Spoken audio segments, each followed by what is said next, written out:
മാർഗമാണു ദൈവം. മർത്യനായി ഭൂമിയിൽ പിറന്നു സ്നേഹദൈവം. നിത്യജീവനേകിടുന്നു ദൈവം.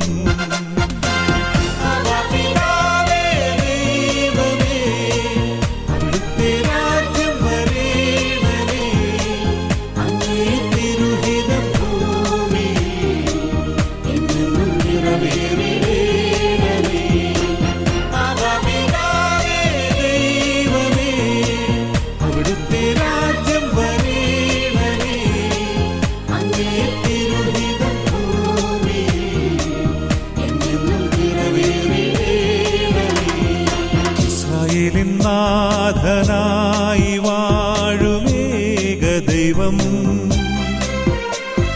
സത്യജീവമാർഗമാണു ദൈവം.